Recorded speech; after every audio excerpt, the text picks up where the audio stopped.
여러분 만나서 반갑습니다. 우리 잠깐 기도하고 시작하겠습니다. 하나님 감사합니다. 새벽 이슬보다도 더 청초하고 아름다운 주의 청년들이 이 자리에 모여 있습니다. 하나님, 이분들을 볼 때마다 가슴이 설레고 또 하나님이 이들을 통하여 만들어 가실 세상을 기대하게 됩니다.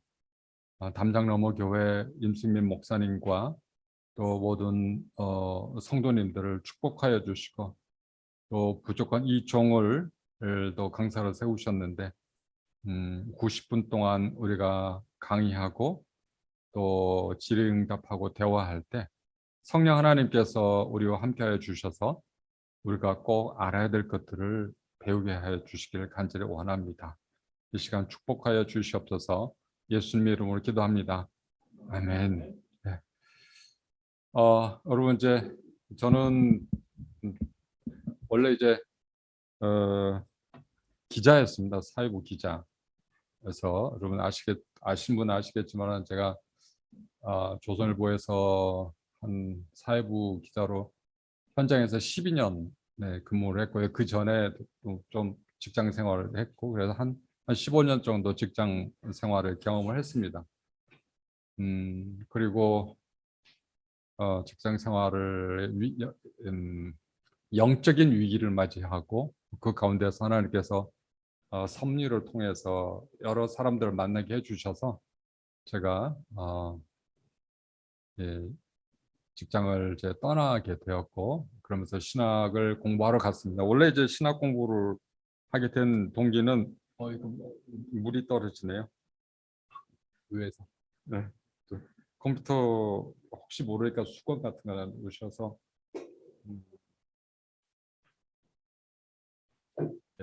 컴퓨터가 망가지지 않도록 좀 아닙니다. 저한테 손수건이 있으니까 제가 이걸로 하겠습니다. 예. 그래서 제가 직장 생활을 15년 정도 하고 신학 공부를 하는데, 원래는 제가 목사가 되기 위해서 그 신학 공부하러 간 건 아니고요. 제가 직장 생활하면서 너무나 고민이 너무 많았어요. 저는 3대째 기독교인으로 가정에서 태어났는데 저의 신앙과 저의 일은 너무나 다른 세계에 있었죠. 완전히 분리되어서 직장은 뭐 늘 그렇죠. 뭐 여러분들이 경험하는 것처럼 직장은 늘 힘들고 스트레스가 많고, 특히 이제 매일매일 이 시급을 다투는 그런 기사 쓰는 일을 하다 보니 이루 말할 수 없는 큰 스트레스가 있었고요. 육체적으로도 너무 힘들었고, 더구나 이제 그것보다도 더 중요한 거는 제가 이제 거의 눈 쓰고도 기사를 쓸 수 있을 정도로의 그 익숙해졌을 때부터 나는 왜 이 기사를 써야 될까? 이 기사를 써서 나에게 도대체 뭔 의미가 있는가? 그런 질문들을 막 하게 됐어요. 질문들을 하면서 정말 믿음으로 열심히 삶을 살아가는 그 그리스도인들을 몇 명을 만나고 제가 너무 많은 그 충격을 받았습니다. 제가 사는 거하고 너무나 다른 일상의 삶을 살아가는 걸 보고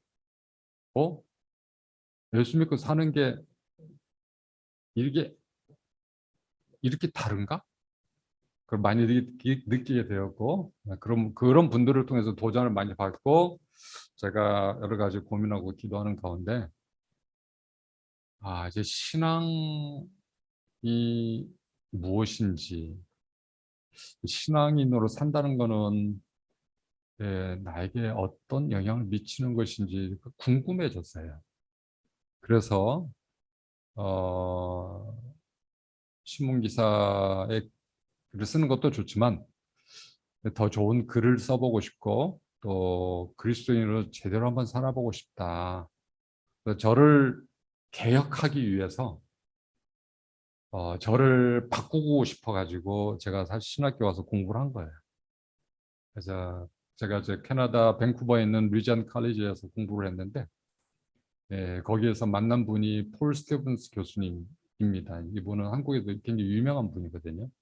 일터 신학의 그 전 세계 구루처럼 존경받는 분인데 10년 동안 그분에게 배웠고, 그래서 직장인들을 위해서 섬기는 사역자가 되어야 되겠구나라고 생각을 해서 지금 한 20년 동안 일터신학을 공부를 했던 것 같아요.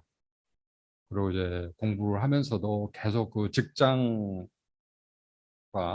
떨어지고 싶지 않아서 계속 직장에서 이제 직장 사역자로 목회를 하고, 그래서 지금도 뭐 직장에서 사목 활동을 하고 있습니다. 그래서 늘 직장인들의 삶에 익숙하고, 직장인들이 무엇을 고민하고 있고 또 어떻게 살아야 되는지에 대해서 늘 생각을 많이 하고 또 설교하고 공부하고 그러고 있습니다. 여러분, 이제 우리 임승빈 목사님께서 일터 제자도라는 좋은 책을 쓰셔서 이거 가지고 여러분들이 16주인가요? 공부를 하셨는데 오늘 마지막 주라고 얘기 들었습니다. 너무 대단하세요, 여러분들. 우리 임승빈 목사님의 책도 아주 잘 만드셨고요. 제가 20년 동안 공부를 했는데 저보다 더 잘 쓰신 것 같아요. 그래서 거의 빠짐없이 다 다루신 것 같고요. 그래서 제가 여러분들에게 더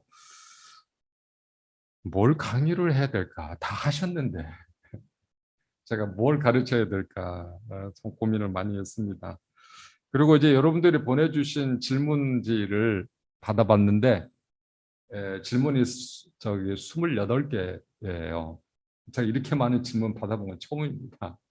사실 어제 강의할 때마다 늘 요청하는 게 미리 좀 질문지 좀 주세요. 그 질문을 보고 제가 준비를 하고, 또 사실은 제가 강의하는 것보다도 여러분들 질문하고 제가 답변하는 데에서 한 10배 이상 더 많은 정보와 지혜가 나옵니다. 강의는 그냥 준비해서 하는 거에 불과한 일부분이고, 그러나 이제 실제로 여러분들이 궁금하고 여러분들에게 도움이 되는 것들은 여러분들이 질문하고 그래서 제가 답변할 때 그게 진짜 살아있는 지식이 되는데, 28가지나 보내주셔가지고 이거 어떻게 다 합니까? 짧은 시간에. 그래서 제가 질의응답은 그 가운데서 한 4개 정도 대략적으로 중복된 것도 몇 개 있었어요.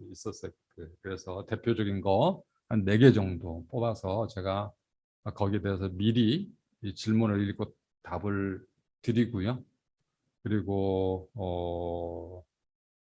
한 15분 정도는 여러분들이 이 자리에서 제 강의를 듣고 또는 여러분들의 이 질문하지 않은 것들 중에서 궁금한 거 있으면은 현장에서 질문을 하시면 거기에 대해서 답변을 하는 방식으로 진행하겠습니다. 여하튼 28가지의 질문을 했다는 거는 매우 인상적이었어요. 왜냐하면 대부분의 교회에서 질문이 없거나 보내도 뭐 형식적으로 몇 개 이렇게 보냈는데 공부를 워낙 탄탄하게 하셔가지고 여러분들이 생각을 참 많이 하신다. 직장 생활을 하면서 또 신앙으로 여러분들의 그 직장 생활을 리프렉션을 잘 하시고 있다는 인상을 많이 받았습니다. 매우 고무적인 현상이고요. 임순빅 목사님께서 가르치신 효과가 분명히 질문 속에서 확인이 될 수가 있었습니다. 여러분, 이제 시계가 핸드폰이 저기 있어서 제가 시계가 지금 시계가 없어서 제가 시간을, 죄송합니다. 목사님, 제 핸드폰 갖다 주시면 시간을 봐가면서 제가 하도록 하겠습니다. 오늘 여러분들 보시는 것처럼 오늘 제 강의의 제목은 안식을 위해 일하라입니다. 이제 한국에서 이제 일터 신학 또는 일터 신앙, 직장 사역 뭐 이런 계통에 종사하시는 목회자들이나 학자들이 여러분 계시는데, 근데 잘 다루지 않은 부분이 안식이에요. 안식. 근데 이 안식이 성경에서의 안식의 개념이 우리가 일상의 삶에서 노동을 하면서 살아가는 데 있어서 사실은 매우 중요합니다. 아니 매우 중요한 아니라 가장 중요한 개념 중에 하나가 바로 안식입니다. 안식. 그래서 제목 자체가 안식을 위해 일하라라는 겁니다. 우리가 보통 생각할 때 휴가를 간다든지 쉰다든지 이렇게 일을 할 때 이제 일을 안 하는 시간들이 있지 않습니까? 그런데 이제 일과 쉼의 밸런스를 다 유지하는 것들은 중요한데 왜 우리가 쉬느냐라고 이야기를 했을 때 대체적으로 일을 하기 위해서 일을 더 잘하기 위해서 또 육체적으로 지쳐서 원기를 회복하는 시간을 갖기 위해서 우리가 쉼을 갖는다고 이야기합니다. 맞는 이야기죠. 그런데 성경에서는 그렇게 이야기하지 않아요. 성경에서는 반대입니다. 일을 하기 위해서 쉬는 게 아니에요. 쉬기 위해서 일을 하는 거예요. 여기서 쉼이라는 것은 사실 성경에서 이야기하는 안식의 개념의 일부분에 불과하거든요.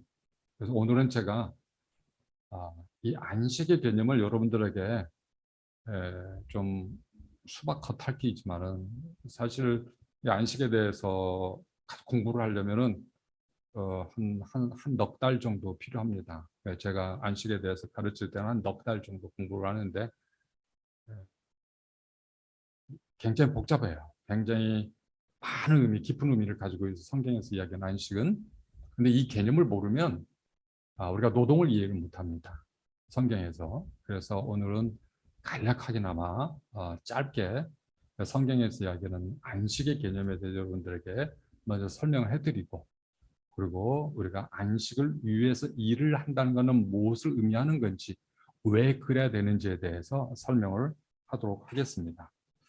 여러분 우리가 보통 안식이라고 이야기를 할 때 영어로는 그 사바스죠. 사바스. 보통 이제 rest라는 표현을 많이 합니다. rest도 이제 히브리어로 사바스가 그 안식이거든요. 창세기 2장 2절 3절에 보면 하나님께서 안식하셨다는 표현이 나오는데 그 안식하셨다가 이게 바로 사바스라는 히브리 단어입니다. 이 안식 그걸 이제 더 사바스라고 명사형으로 하면 안식일이고 그냥 사바스 하면은 쉰다라는 안식한다라는 동사예요. 네, 우리가 보통 안식이라고 이야기 보통 하면은 힘든 일을 마치고 육체적, 정신적으로 쉬는 상태, 또 일의 스트레스에서 벗어나서 즐거움과 평화를 누리는 그런 상태, 모든 강압에서 벗어나서 나 홀로 누리는 시간, 또 고요한 침묵 속에서 누리는 영적인 만족, 성경이 이런 보통 우리가 이렇게 쉼의 개념으로 안식을 생각을 합니다. 그런데 성경이 말하는 안식은 이런 쉼의 개념하고는 많이 다릅니다. 우리가 생각하는 쉼은요, 철저하게 개인적인 거예요. 내가 일을 하지 않고 편안하게 있는 상태. 그걸 보통 쉼이라고 이야기를 하죠. 그런데 성경에서 얘기하는 안식은 조금 차원이 다릅니다.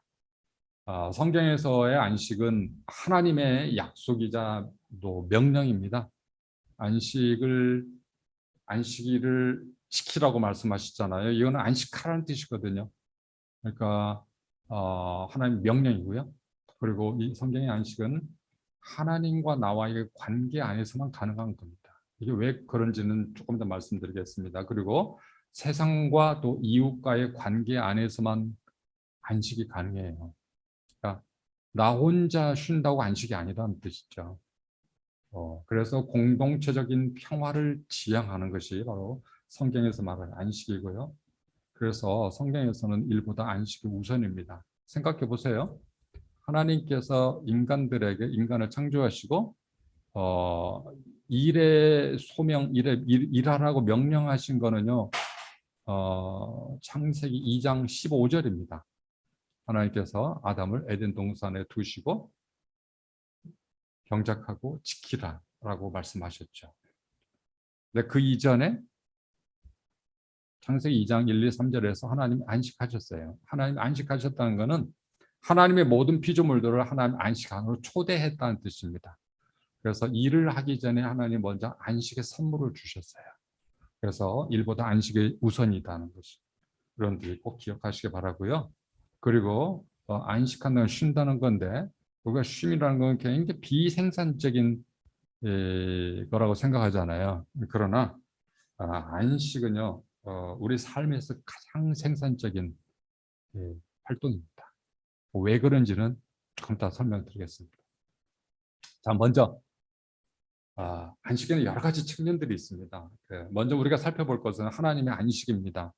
창세기 2장 1절, 2절, 3절 천지와 만물이 다 이루어지니라 하나님이 그가 하시던 일을 일곱째 날에 마치시니 그가 하시던 모든 일을 그치고 일곱째 날에 안식하시니라.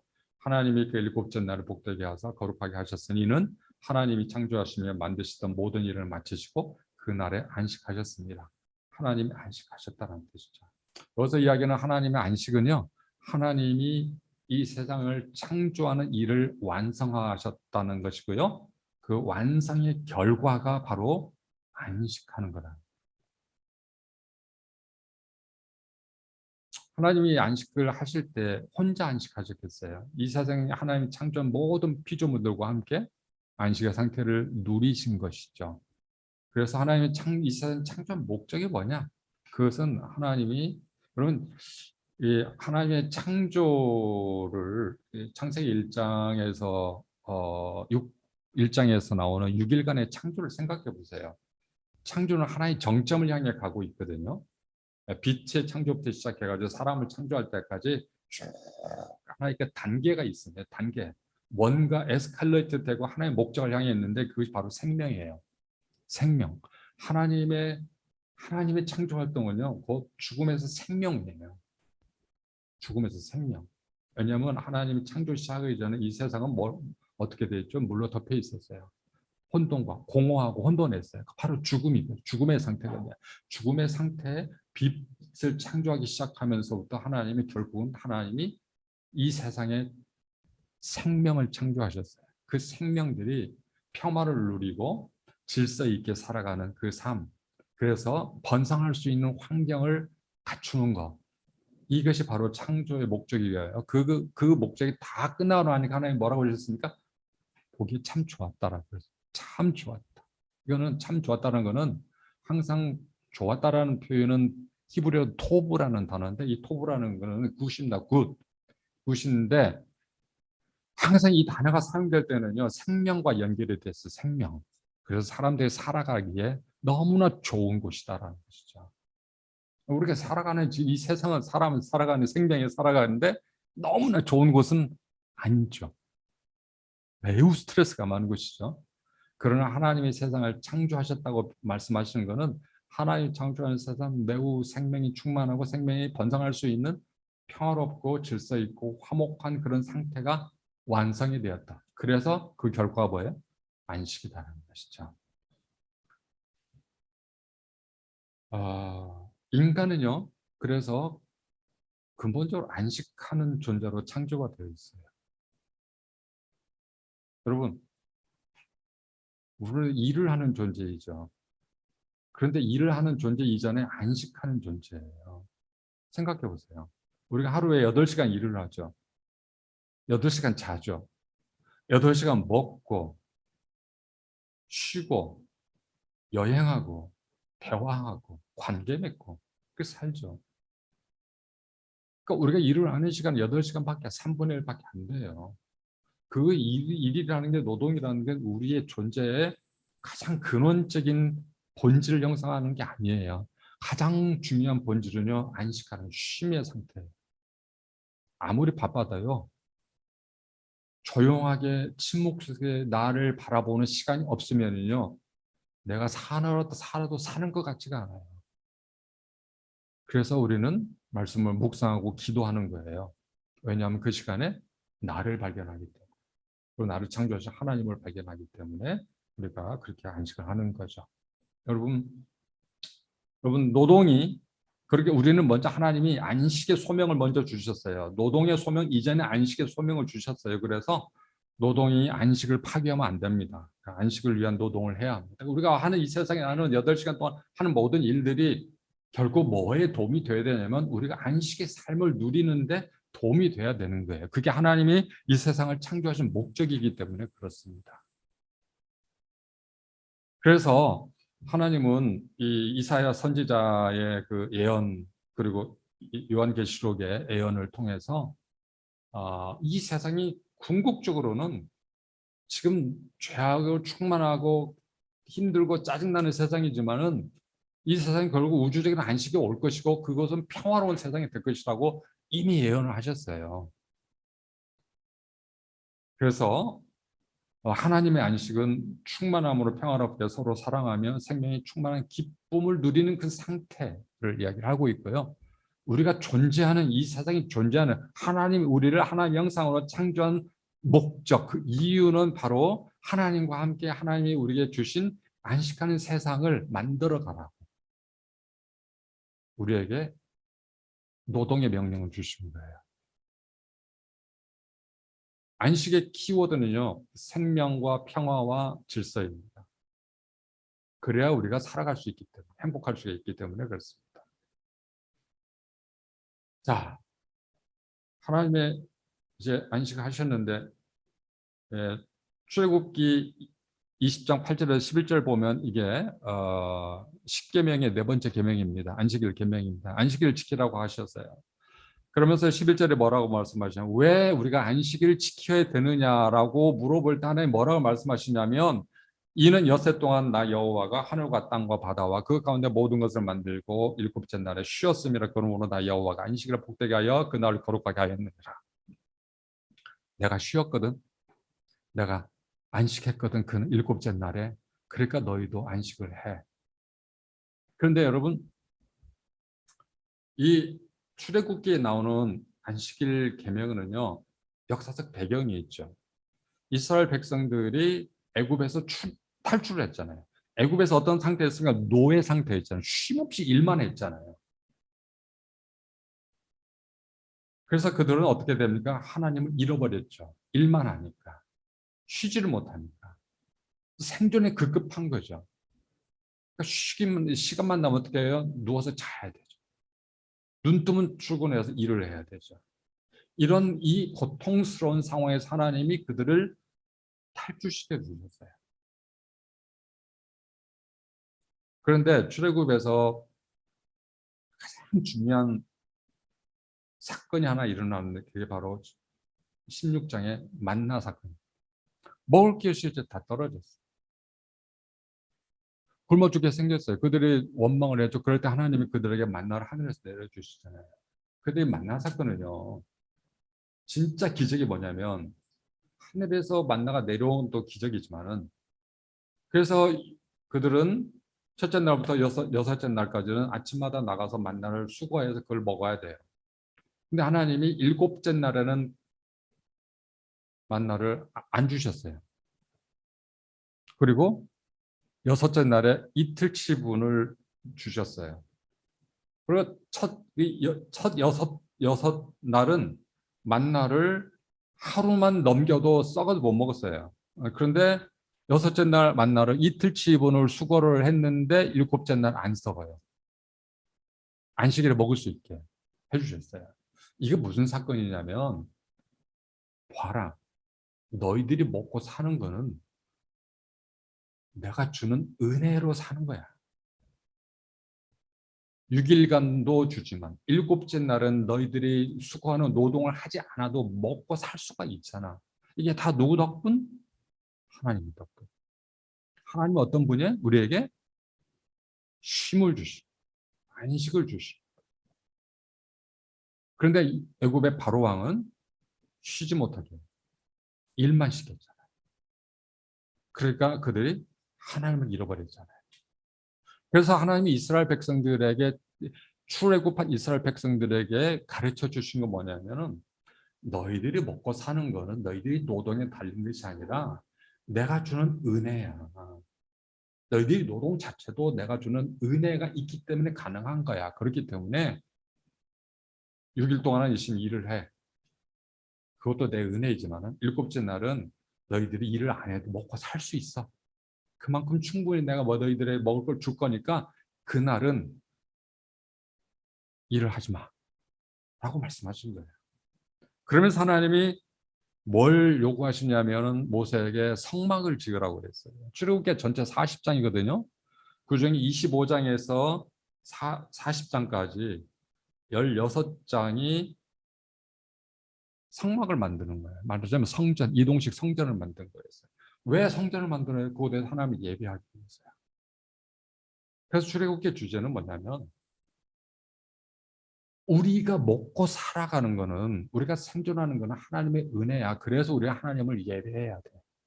그래서 우리는 일주일에 하루 안식일 날은 쉬면서 하나님의 예배에 온전히 집중해야 돼 라는 걸 가르쳐 주시는 거예요. 여러분, 이건 무슨 이야기냐면 어,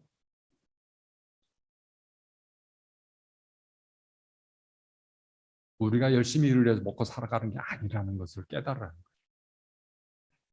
물론 우리가 직장에 나와서 일을 해서 노동을 해야 먹고 살죠. 그러나 그것조차 하나님의 은혜다라는 것을 가르쳐 주시는, 그 사건이 바로 만나의 사건, 그리고 성막을 만들려고 하는 이유입니다. 출애굽기 34장 21절에 보면 너는 엿새 동안 일하고 일곱째 날은 쉴지니 밭갈 때나 거둘 때도 쉴지며, 여기서 밭갈 때나 거둘 때는요 농번기입니다. 농번기. 농민들이 농번기 때는 어떻게 축을하고 일을 열심히 해야죠. 그래야 추수를 할 수 있잖아요. 그래서 쉬는 날 없이 일을 해야 되잖아요. 그런데 이 농번기 때에도 무조건 쉬라고 하셨어요. 하나님께서 그날은 하루 일을 쉬어. 아무리 급해도 일을 쉬어. 하지 마. 왜냐? 내가 너희를 먹여 살려주는데 그 하루 일을 안 한다고 너희들이 먹고 사는데 지장 하나도 없어. 쉬어라. 쉬어가면서 해라. 그리고 너희들 먹여 살리는 나 하나님을 경배해라 라고 말씀하시는 거죠. 그래서 노동을 중단한다는 것은요, 우리를 먹고 살게 하시는 하나님의 은혜를 입어서 하나님 예배한다는 뜻입니다. 그러니까 노동을 중단을 명령하실 때는 우리가 노동 안 해도 먹고 살 수 있는 만큼 하나님이 주신다는 것을 약속하시는 거예요. 그래서 믿으라는 거죠. 그래서 그러나 이제 쉼없는 노동은 하나님의 예배를 방해하는 노동이 되겠습니다. 여러분, 쉬어가면서 일하세요. 음, 너무 지나치게. 여러분, 우리가 정말 일하는 의미를 발견하려면요, 내가 정말 직장에 나가서 일을 해야 되는 노동의 의미를 발견하려면요, 노동을 중단할 줄 알아야 됩니다. 일만 하면은 내가 무슨 일을 해야 되는지 모릅니다. 그러나 일을 하지 않고 한 발 뒤로 물러서서 그 노동을 돌이켜 봐야 내가 왜 일을 하는지를 알 수가 있어요. 대부분의 직장인이 이게 안 돼요. 이게. 몸은 쉬어도 마음은 늘 회사에 가 있어요. 일에 가 있어요. 그래서 여기서 이 노동을 중단한다는 거는요, 완전히 노동에서 멀어지는 게 아니라 깡그리 잊어버리라는 거예요. 그리고 그 시간에는 우리에게 노동을 명령하시는 하나님을 생각하고 하나님의 소명 안에서 나의 삶을 재정립하라는 거거든요. 이 과정이 없으면은요, 우리는 어떤 믿음을 가지고 살면 이 세상은 내가 만들어가는 거야. 나의 인생은 내가 책임지며 살아가는 거야라고 살아가요. 그게 어마어마한 스트레스. 내가 일을 하지 않아도 하나님 이 세상을 지켜가세요. 내가 일을 하지 않아도요, 하나님은 이 세상을 유지하고 발전시키세요. 근데 내가 구태여 왜 일을 해야 될까? 하나님이 보내셨으니까. 내가 뭔가 할 수 있는 일은 있지만은 그러나 거기에 매여 살지는 말라는 거예요. 마치 내가 일을 해야 세상을 구원할 수 있는 것처럼, 가정을 구원할 수 있는 것처럼 그렇게 의무감 가지고 하지 마세요. 여러분 없어도요, 세상 잘 돌아갑니다. 여러분 없어도 회사 잘 돌아가요. 그러니까 여러분들 회사에 보낸 거 하나님이 은혜 주신 거에 먹고 살라고.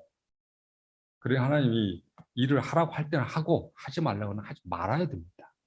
그래야 내가 왜 일을 해야 되는지를 알게 돼요.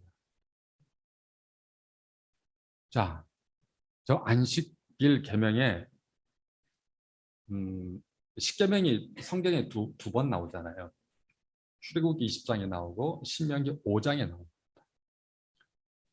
출애굽기 뭐 십계명의 내용이 거의 비슷해요. 근데 신명기하고 출애굽기 십계명 중에 같은 것 같은데 많이 다른 계명이 하나 있는데 그게 바로 안식일 계명이에요. 다 비슷한 것 같아요. 특히 한국어 번역 성경으로 읽으면 이게 구분이 잘 안 갑니다. 그게 그거가 똑같아요. 그러나 이것을 연구를 해보면은 십계명이 안식일 계명이 출애굽기하고 신명기가 완전 뉘앙스가 완전히 다릅니다. 자, 이게 이제 신명기 5장 12절 15절을 보면은 위에는 다 똑같아요. 똑같은데 중간쯤 보면 가축이나 내 아내의 유아는 객이라도 아무 일도 하지 못하게 하고 내 남종이나 내 여종에게 너같이 안식하게 할지니라. 요 부분이 번역이 잘못됐어요. 이것을 제가 히브리어로 번역하면 어떻게 되냐면 이렇게 되는 거예요. 내 문 안에 거하는 객이라도 아무 일도 하지 못하게 하라. 왜냐하면 그래야 내 남종이나 내 여종이 너같이 안식할 수 있기 때문이다. 내가 안식하지 않으면 내 밑에 있는 사람은 안식을 못해요. 하나님의 관심은 어디에 있냐면 사회적인 약자에 있어요. 쉼없이 일을 해야 먹고 살아가는 그런 사람들, 또는 먹을 수 없고 쉴 수 없는 그런 사람들에 대한 하나님의 관심이 신명기에는 거의 폭발합니다. 신명기는 신명기 11장부터 26장까지가 신명기 율법이라고 이야기하는데, 그 율법의 핵심 주제는 뭐냐면 하나님께서 과부와 고아와 나그네를 돌보신다는 거예요. 그리고 거기다 이제 레위인까지 합쳐서 이 사회 약자 4종 세트, 가난한 사람, 고아, 과부, 나그네, 아니, 고아, 과부, 나그네, 레위인, 이 사람들은 생산 능력이 없는 사람들이에요. 토지가 없는 사람들이죠. 그래서 누군가에 의존해서 살 수밖에 없는 거예요. 그래서 이 사람들은 늘 배가 고파요. 그래서 그 사람들을 먹여 살려야 돼. 그 사람들 배가 고파야 안식할 수 있잖아요. 쉴 수 있잖아요. 먹을 게 없으면 어떻게 먹을 걸 찾아서 늘 헤매야 되잖아요. 365일. 그런데 일주일에서 6일 동안은 모르겠지만은 일주일에 일곱째 날만은 그들도 쉬게 해라. 이 남종과 여종이 대표적으로 이런 사회적 약자들 다 대표하고 있습니다. 그래서 신명기 율법에 보면은요, 특히 22장, 23장, 24장에 보면 이 경제 활동을 할 때 하나님이 얼마나 세심하게 이 사회적 약자들을 배려하시는지 몰라요. 예를 들면 추수를 할 때 밭에서 논에서 추수를 할 때 밭 모퉁이까지 전부 다 깡그리 완벽하게 다 추수하지 말라고 그랬어요. 주변에는 대충 놔둬라. 그리고 이삭을 옮기다가 떨어지면은 그거 줍지 마라. 그거 가난한 사람들 몫이다. 그래서 이제 유대인들은요, 유대인들 그 탈무드에 보면은, 그래서 어느 정도를 남겨야 되느냐라고 볼 때 대체적으로 60분의 1입니다. 그 밭에, 예를 들어서 보리밭에서 보리를 추수를 할 때 남겨야 될 부분이 대체로 60분의 1이에요. 내 논에, 내 밭에 60분의 1은 추수를 하면 안 돼. 왜? 그래서 가난한 사람들 먹고 살아야 돼. 그들 몫이에요. 내가 60분의 1을 남겨놔요.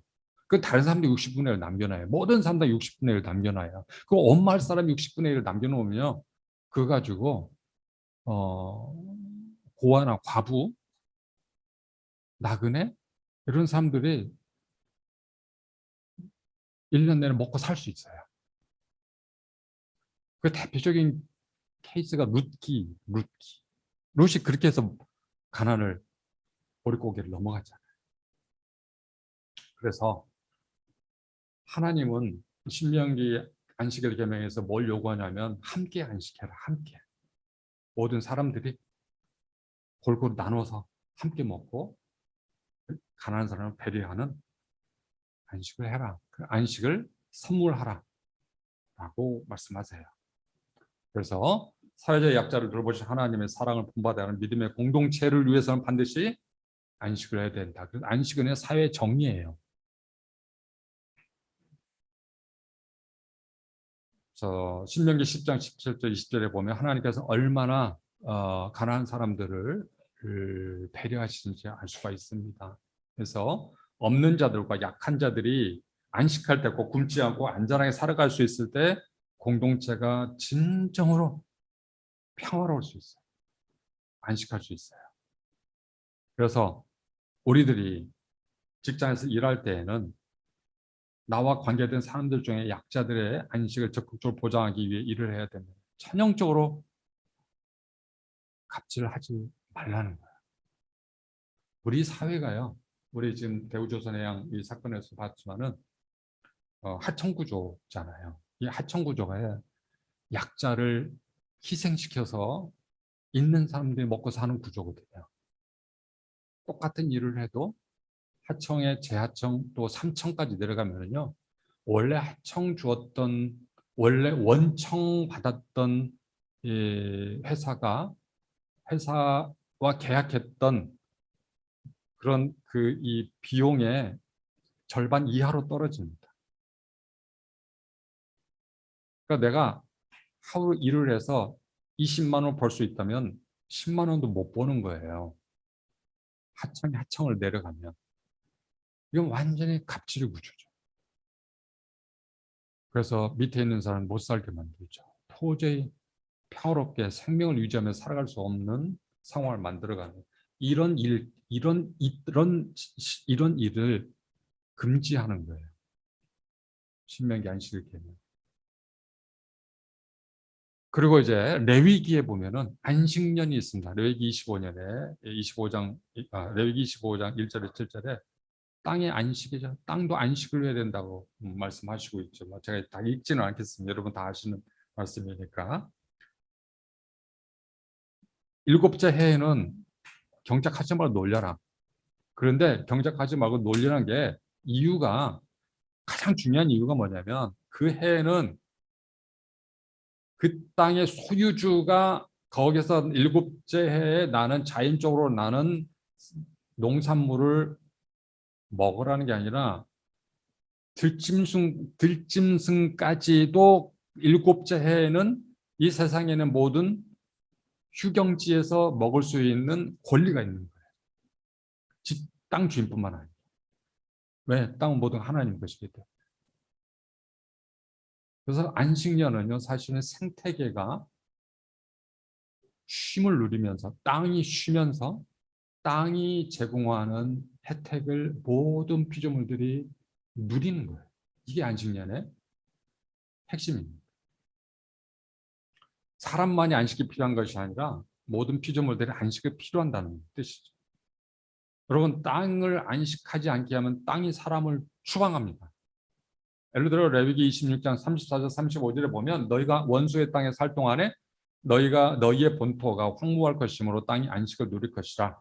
그때 땅이 안식을 누리리니 너희가 그 땅에 거주하는 동안 너희가 안식할 때 땅은 쉬지 못하였으나 그 땅이 황무할 동안에 땅이 쉬게 되리라.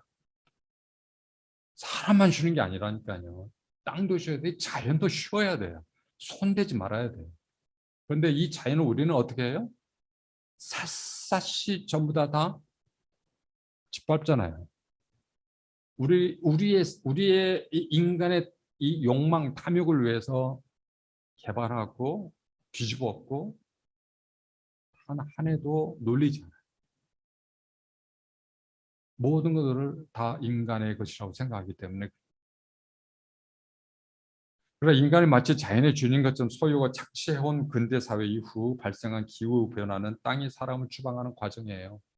여러분 지금 우리가 겪고 있는 기후 변화, 위기 이 위기가 저는 이것이 지금 상황에서는 우리가 아무리 노력을 한다 해도 그 늦출 수는 있지만 그것을 뒤집기는 어렵다고 생각합니다. 그렇다면 인간은 이 세상에서 결국은 쫓겨날 날이 가까이 오고 있다는 것이죠. 홍수를 통해서, 가뭄을 통해서, 또 폭염을 통해서, 그래서 점점 살 수 없는 땅들이 더 많아지고 모래 잠기는 땅이 많아지죠. 이게 바로 땅이 사람을 토해내는 거예요. 자연 생태계를 파괴하지 않는 한계 안에서 노동만이 거룩한 노동. 우리는 지금까지 자연을 이용을 해서 인간의 필요한 것들을 채우려고 하는 행위를 노동이라고 봤어요. 이게 칼막스가 이야기한 노동의 개념이에요. 자연을 이용하고 자연을 변형시켜서 인류의 필요한 것들을 만들어내는 것을 노동이라고 봤어요. 그러니까 자연은 대상이에요. 대상. 우리가 먹고 살기 위해서 얼마든지 사용할 수 있는 대상. 근데 성경은 그렇게 이야기하죠. 누가 너희에게 그런 권한을 줬냐. 이 땅 다 내 건데. 하나님이 레위기 25장 23절에서 땅의 주인은 여호와 하나님이라고 말씀하시거든요. 마치 우리가 주인인 것처럼 살아오게 되면 막 착취해요. 그 결과 어떻게 지금 기후위기가 오고 브레이크를 걸지 않으니까 우리가 하는 노동에 하는 일에 브레이크를 걸지 않고 계속 최고의 경제 성장률을 추구하니까 이 세상이 이렇게 망가지는 거죠. 자연적인 거죠. 이게 하나님이 다 경고하셨어요. 안식하지 않고 노동하기 때문에. 자, 그럼 우리가 안식하는 일이란 도대체 뭔가? 자, 일을 하기 위해 안식하는 것이 아니라 안식하기 위해 일을 한다는 우리가 의식을 가져야 됩니다. 그리고 하루 일을 중단해도 먹고 살게 하시는 하나님을 신뢰하고 사랑하라는 것이죠. 안식을 파괴하는 일을 강요당할 때는요, 그것을 거부를 해야 돼요.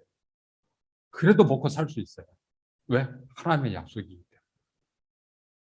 그래서 하나님을 우리가 신뢰해야 돼요. 생존의 두려움에서 벗어나서 하나님을 예배하며 일의 소명을 확신하라는 것이고요. 또 나보다 약한 자들의 안식을 빼앗지 않고 오히려 그들의 안식을 선물하는 일을 하기. 나의 일을 통해서 나보다 약한 사람들의 쉼을 빼앗는 그런 짓을 하지 말라는 거예요. 오히려 그들이 쉴 수 있도록 배려하라는 거죠. 그리고 자연 생태계를 파괴하는 일을 거부하고 회복할 수 있는 일을 선택해야 돼요. 지금 생태 문제는 너무 심각하기 때문에 앞으로의 우리 그리스도인들은 이 직업과 직장을 선택할 때 있어서 이 생태 문제를 매우 심각하게 고려해야 돼요. 그리고 안식을 해야 우리는 이웃을 사랑할 수 있어요. 여러분, 예수님께서 우리 말씀하시잖아요. 서로 사랑하라고 해요. 사랑을요, 우리가 바쁘면 못해요.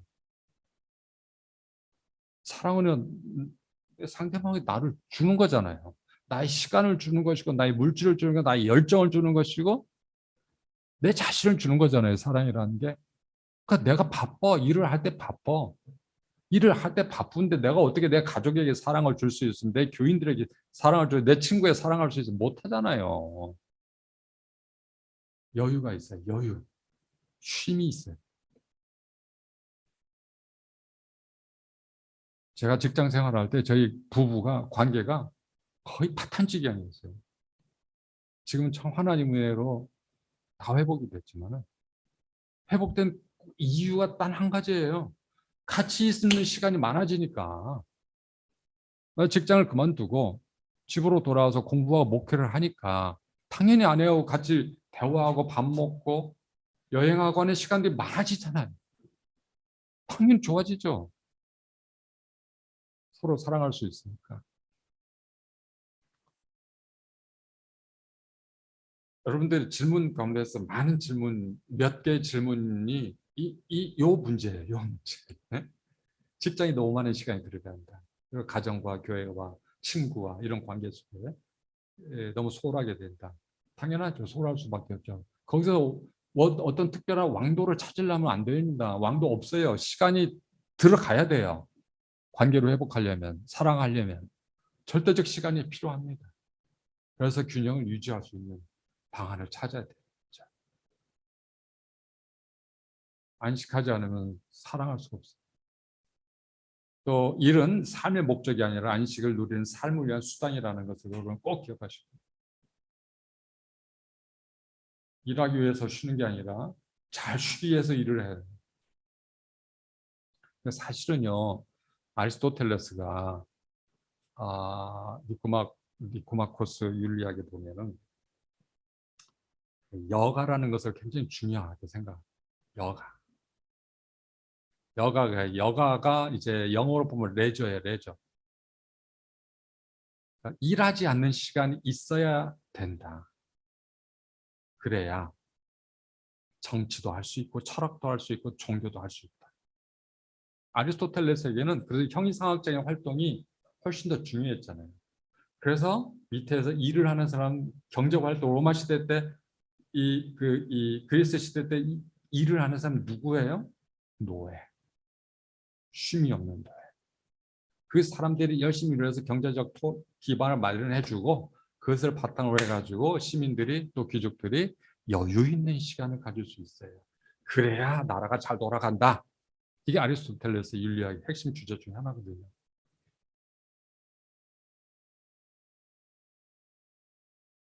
그래서 지금은 우리가 민주사회이기 때문에 누구를 노예계층으로 만들어가지고 죽도록 일을 하게 하고 그 바탕으로 내가 먹고 사는 게 아니야. 그래서 서로 적절하게 일을 하고 적절하게 쉼을 누리는, 그래서 여유를 가져요.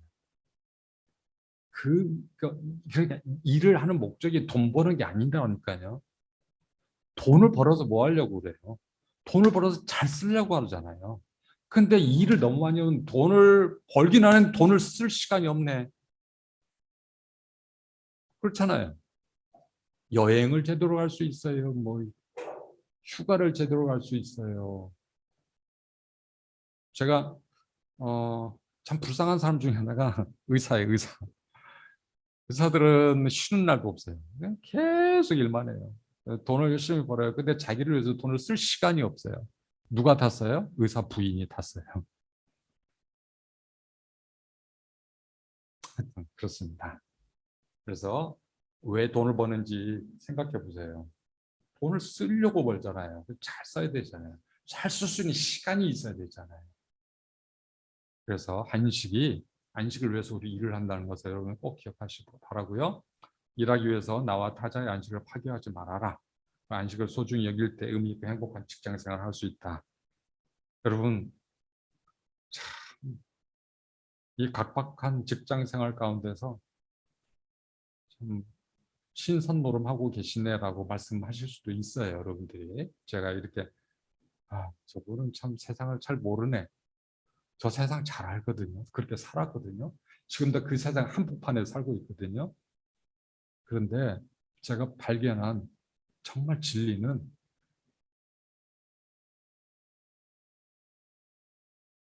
쉬어야 된다. 안식을 누릴 줄 알아야 돼. 그래야 일을 잘할 수 있어요. 비록 성공은 못하더라도 의미 있게 일을 할 수 있고 행복하게 살아갈 수 있어요. 성공만 하면 뭐합니까? 행복하지 않으면 끝나지. 그죠? 자, 안식을 파괴하는 일과 안식을 위한 일을 이렇게 한번 구분을 해봤습니다. 안식을 파괴하는 일은 지나친 경쟁심으로 하는 일, 쉼없이 몰아붙이듯이 하는 일, 실패의 두려움으로 집착하는 일, 갑질하고 갑질당하는 일, 또 불의의 눈을 감거나 동조하는 일, 지속적으로 주일 예배를 방해하는 일, 환경 파괴를 일으키는 일, 사람보다 돈을 우선하는 일, 가정과 친구에 소홀하게 하는 일, 이런 것들이 다 우리의 안식을 파괴하는 아주 부정적인 일입니다. 그러나 절제하고 경쟁하는 자세로 하는 일, 쉼과 일의 경계가 분명한 일, 그리고 믿음으로 기도하며 위기를 돌파할 수 있는 일, 약자를 배려할 줄 아는 일, 정의로운 일, 규칙적으로 주일 예배를 드릴 수 있는 일, 환경보호를 의식하는 일, 또 사람을 존중하는 일, 가정과 친구를 잃어버리지 않는 일, 이런 일들이 우리 안식을 도와주는 일이 됩니다. 결론은 하나님 안에서 안식을 누리며 안식을 위해 일하십시오. 그러니까 주일날에는 열심히 교회 와서 예배를 드리고 하나님을 만나고 하나님의 말씀을 듣고 그 가운데서 내 삶의 방향을 찾고 감사하고 쉬면서, 그리고 그 안식, 하나님이 창조하신 안식하는 세상, 평화와 사랑과 질서가 있는 그 세상을 만들기 위해서 우리는 직장에 나서 일을 해야 합니다. 이거 굉장히 추상적인 이야기지만요, 원래 강의는 추상적이에요. 그래서 이제 덜 추상적으로 강의를 다운시키기 위해서 여러분들의 이 질의응답에 대해서 구체적으로 하나씩 한 4개 정도 뽑았는데 말씀을 드릴까 합니다. 어제 세 번째 질문인데요. 너무 지루합니까? 혹시 쉬었다 할까요? 바로 할까요? 네. 직장 예배 모임에 참석하여 예배 드리는 것이 좋을지요? 신우회, 보통 어떤 분이 신우회로 표현했고요. 고민은 이것입니다. 기관의 특성상 또 다른 사조직의 느낌이 강해서 말씀을 전달하는 것이 것에 크게 포인트가 있는 것 같지도 않고, 약간은 감정의 해소 시간으로 이용되는 듯하여 은혜 받기가 어렵습니다. 그럼에도 불구하고 나는 신자임을 써붙이고 다닐 수 없으니 예배 참석하는 것이라도 간접적으로 주위 사람들에게 표명하는 것이 더 긍정적일지 궁금합니다. 여러분, 이제 신우회, 직장에 신우회가 있는 직장이 있고 신우회가 없는 직장이 있어요. 네, 저도 어, 음, 신우회를 두 회사에서 신우회를 시도를 했는데요. 어, 이제 신우회가 이제 두 가지 종류가 있어요. 하나는 직원들끼리 모여서 만든 신우회가, 자발적 신우회가 있고, 또 하나는 이제 오너가 장로님이나 이렇게 신앙이 독실하신 분이 있어서 그분을 중심으로 해서 신우회를 조직하는 경우가 있습니다. 그래서 이제 오너 중심으로 만들어진 신우회는요, 그게 대체로 이너서클이 됩니다. 핵심 그룹이 되죠. 잘 보이려고 신우회에 신앙이 없어도 들어온 사람들이 있어요. 근데 직원들끼리 자발적으로 만든 신우회는요, 일단은 확장성이 별로 없어요. 그런데 필요하기 때문에 만든 거예요. 근데 저는 두 군데를 다 경험을 해봤어요. 근데 이제 오너가 신우회 그를 조직한 그곳에 가면은 예배 드릴 때 가끔 보면은 예배를 들어올 수 없는 사람이 가끔 들어와요. 전혀 교회도 안 다니고 또 예, 신앙에 전혀 관심이 없는 사람이 가끔 예배를 들어옵니다. 이유는 다 한 가지예요. 오은에게 눈도장찍을. 때로는 이 신우회원들끼리 싸워. 또 직장에 일을 하다 보면은 신우회원들끼리 이게 굉장히 불편한 관계가 형성될 수, 일을 하다 보면 그럴 수도 있죠. 그러면 뭐 저 예배 드리기 전에 실컷 싸우고, 한 사람은 저 뒤에 한 사람이 이 앞에 대각선으로 이렇게 앉아서 예배 드리는 경우도 있어요. 하여튼 뭐 별 이유로 다 예배에 참석을 하는데요. 그래서 이제 신우회가 사조직 같은 느낌 줄 수도 있고요. 또 신우회가 이렇게 신우회는 보통 보면은 그 교회하고 틀립니다. 신우회를 하다 보면 대한민국 모든 교단의 배경을 가지고 있는 성도들이 다 들어와 있어요. 어떤 사람은 오순절, 어떤 사람은 장로교, 어떤 사람은 감리교. 직장인은 뭐 교단 따라 어, 뽑는 거 아니니까. 네. 그래서 신앙의 스펙트럼이 굉장히 천차만별입니다. 아, 그럼에도 불구하고 저는 여러분들에게 이 신우회가 있다면 당연히 신우회 활동을 좀 하셔라. 그래서 주기적으로 예배를 드려라. 그리고 함께 기도하라. 신뢰가 주고는 유익이 굉장히 많습니다. 인간관계를 쌓는 것은 별로 도움이 안 되고요. 일단은 신뢰 활동을 하게 되면 직장 안에서 내가 그리스도인이라는 것을 의식을 하게 됩니다.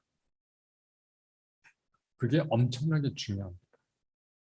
그래서 내가 신앙인으로 어떻게 직장 생활을 해야 되겠는가를 한 번 정도는 고민할 수 있게 돼요. 일주일에 한 번 정도는 최소한.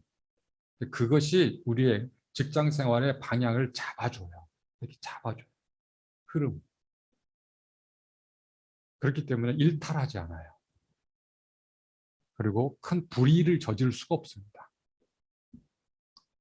그리고 예배는요, 하나님과 나와의 문제예요. 옆 사람이 어떤 의도로 예배를 들어왔는지 그건 내가 상관할 바 아니에요. 그냥 예배를 드리러 와서 목사님이 설교를 잘하든 못하든 그 예배 시간에 하나님께 집중을 하고 하나님의 말씀을 들으려고 오늘 나에게 주시는 나 오늘 이렇게 직장에서 너무 힘들게 이번 주 너무 힘들고 고통스러웠는데 이 시간에 나에게 주시는 하나님의 말씀이 무엇일까 기대하는 마음으로 예배를 드려야 되는 거예요. 그 주일날 예배도 마찬가지잖아요. 모든 예배가 다 마찬가지거든요. 직장이나 교회나 예배를라고 한 형식에 들어가는 순간 그거는 하나님과 나와의 독대하는 시간이에요. 만나는 시간. 하나님의 말씀을 듣고 내 삶을 다시 수정하는 시간이에요. 그렇기 때문에 다른 사람을 의식할 필요가 없어요. 제가 LG 디스플레이 신우회를 한 5년, 6년 동안 지도를 했는데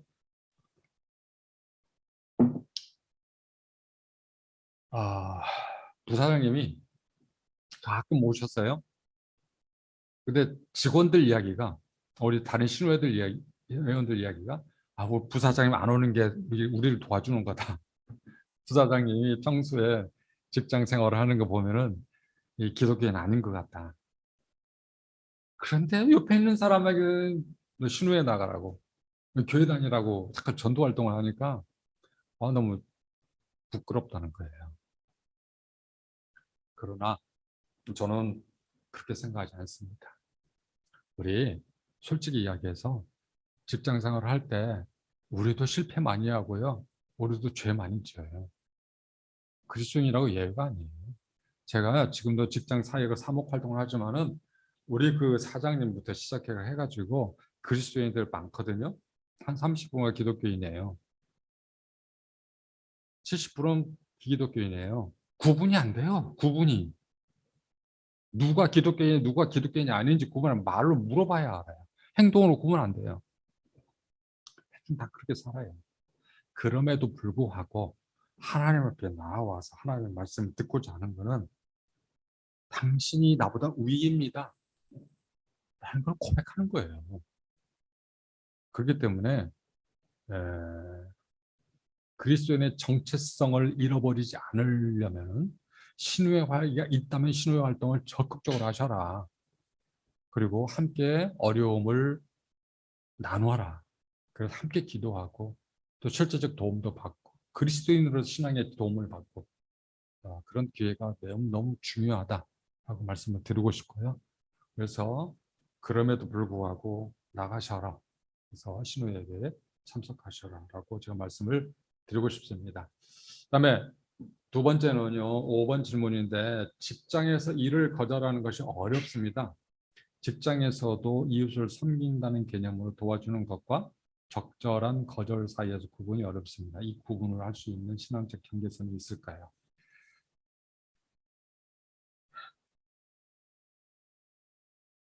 여러분,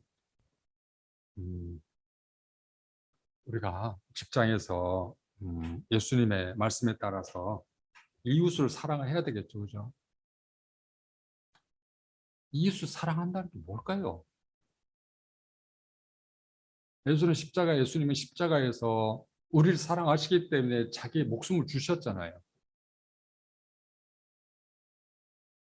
그럼 우리도 직장에서 다른 사람, 내 동료들을 위해서 내 목숨을 바치면서 일을 해야 사랑이겠죠?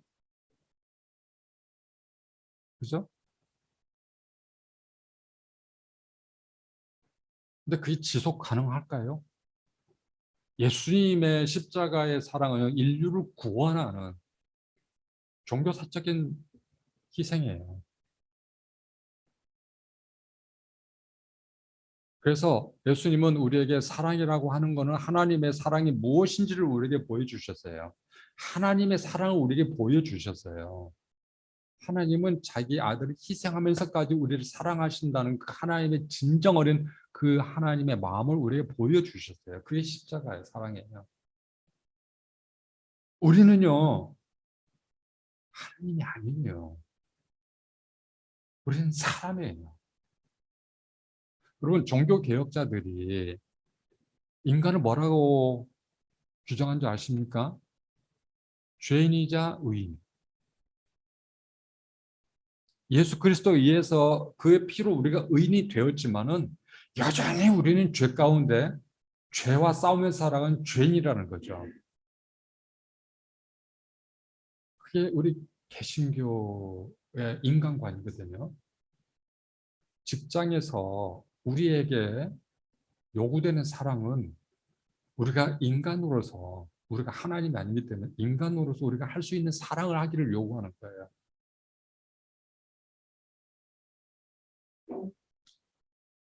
그러니까 하나님의 사랑과 우리가 할 수 있는 사랑은 한 차원이 다르다. 차원이. 마치 직장에 있는 사람들이 하나님의 사람, 하나님이 우리를 사랑하는 처럼 우리 모든 것을 다 내 동료를 다 내던져야 되면요, 난 삶이 불가능해요. 그래서 신학자들은 우리가 현실 속에서 예수 그리스도의 사랑을 어떻게 실천할 수 있느냐, 이 문제를 가지고 굉장히 치열하게 논의를 했습니다. 그러면서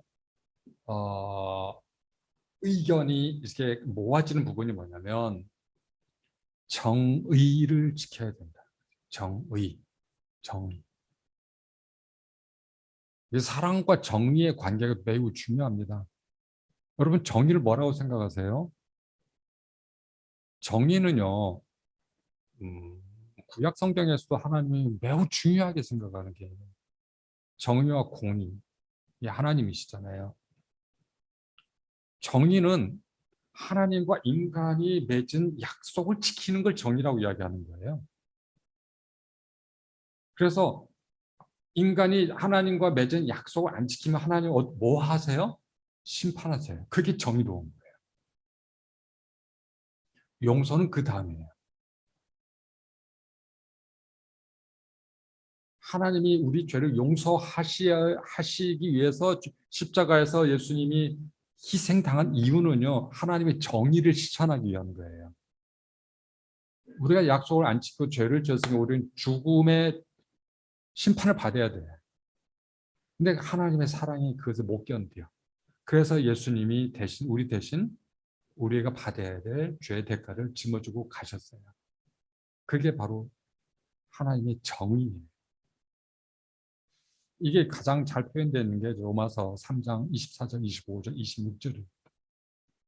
여러분, 정의는요, 약속을 지키는 거예요. 약속. 직장은요, 여러분, 직장은 이윤을 추구하는 이익 집단이잖아요. 직장은요, 계약 관계, 모든 인간 관계가 다 계약 관계. 그래서 직장에 들어가면 근로계약서를 쓰잖아요. 그리고 각 업무 분장이 있잖아요. 내가 해야 될 일은 무엇이고, 내가 책임져야 될 것이 무엇이고, 그 계약에 충실한 것이 정의예요. 그 직장에서 그 정의가 잘 안 지켜져요. 대표적으로 기독교인들이 섬겨야 되는 사람은 사랑과 섬김의 정신이 기독교 정신이기 때문에 자꾸 일을 떠넘겨. 너 기독교인이니까 내 대신 좀 해줘. 너의 사랑을 좀 나 이웃이니까 너의 사랑을 좀 베풀어줘. 이렇게 요구를 해요. 그거는요, 한마디로 부정의입니다. 불의. 정의롭지가 않은 거예요. 약속을 안 지키는 거예요. 하나님의 사랑은 정의의 기초에 있거든요. 이 정의가 깨지면 사랑이 안 돼요. 남녀 간의 관계도 정의로워야 돼요. 정의롭지 않으면 사랑이 지속이 안 됩니다. 그렇죠? 연애할 때 맨날 한 사람이면 밥값 내고 한 사람은 맨날 얻어먹기만 하면 그게 지속이 돼요? 사랑이? 안 되잖아요. 정의롭지가 않잖아.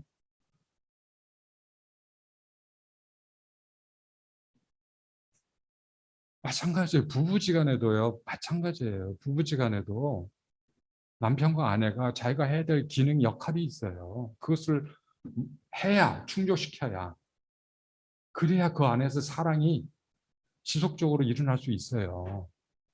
여러분 사랑은요 일방적 희생만이 아니에요. 정의를 지켜나가는 거예요.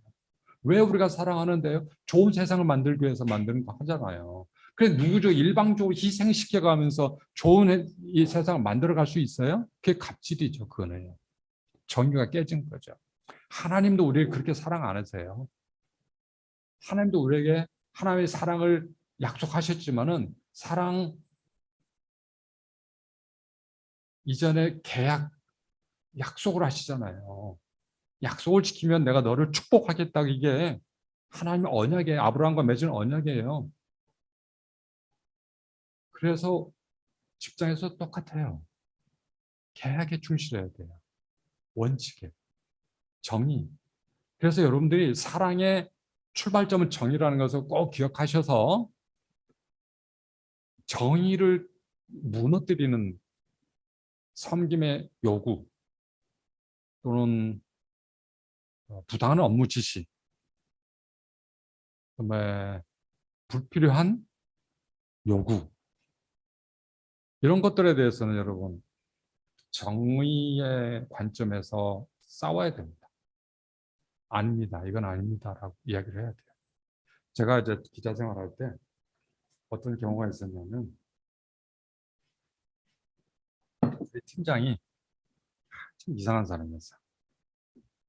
저희 팀장이 저녁만 되면은 출입처 사람들을 불러내가지고 술 먹기를 좋아했어요.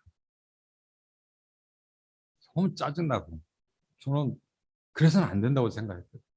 그래서도 안 되죠. 업무 관계로 만났는데 왜 업무 끝난 다음에 그 사람을 불러내가지고 강제적으로 술을 사게 만드냐고요.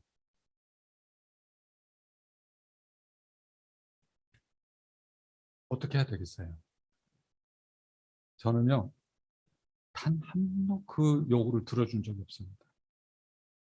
그것 때문에 엄청 불이익도 많이 받았어요. 아닌 건 아니잖아요. 정의롭지 않잖아요. 그런데 내가 기독교인이라고 해가지고 그것을 다 들어줘? 그거는요, 착한 것이 아니라 물러 터진 거예요.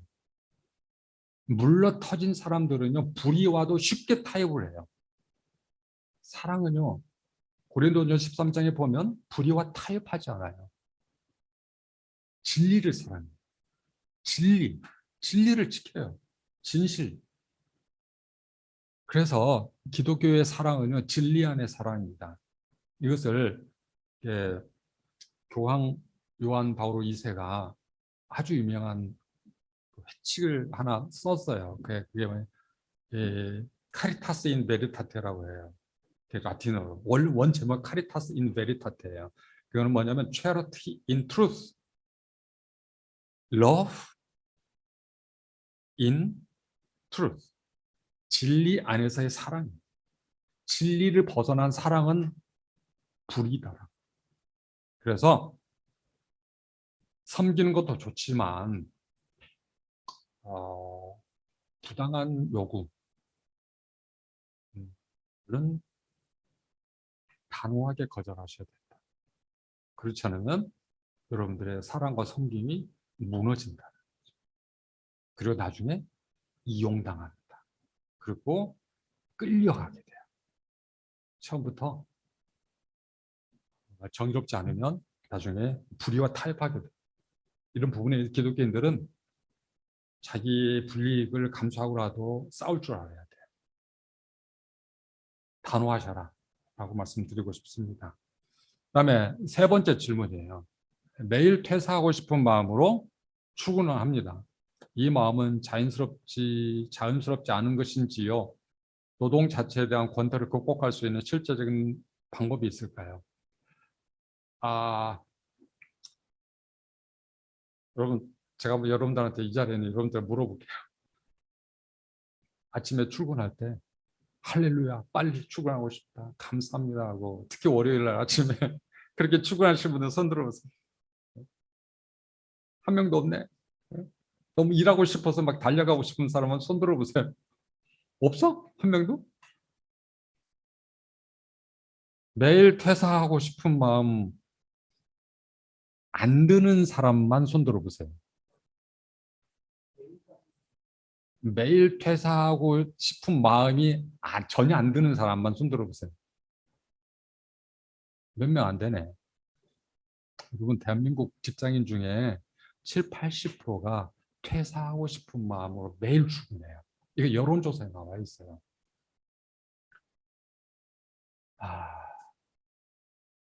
여러분, 이게 지금 우리의 직장 현실에서는 이런 마음이 드는 건 자연스럽다고 이야기할 수 있어요. 그런데 정상은 아니에요. 좋은 건 아닙니다. 그죠? 퇴사하고 싶지 않은 직장에 다니는 것이 얼마나 행복해요. 그리고 이제 우리 임승민 목사님은 목회를 너무 잘하셔서, 목사님 혹시 부목회자가 있습니까? 없습니까? 다행이다. 혹시 목사님은 퇴사하고 싶은 생각 안 드십니까? 교회에서. 월요일마다 할렐루야. 월요일마다 할렐루야 하고 집에서 쉬셔야죠. 안식을 하셔야죠. 어, 교회가 큰 교회도 이제 부목사님들 많잖아요. 제가 보니까 교회가 이렇게 퇴사하고 싶은 마음으로 출근하는 목사님들 많아요. 참 불행한 거죠. 여러분, 우리가 죄인이기 때문에 스트레스가 많죠. 스트레스가 많고 인간관계에 문제가 많고,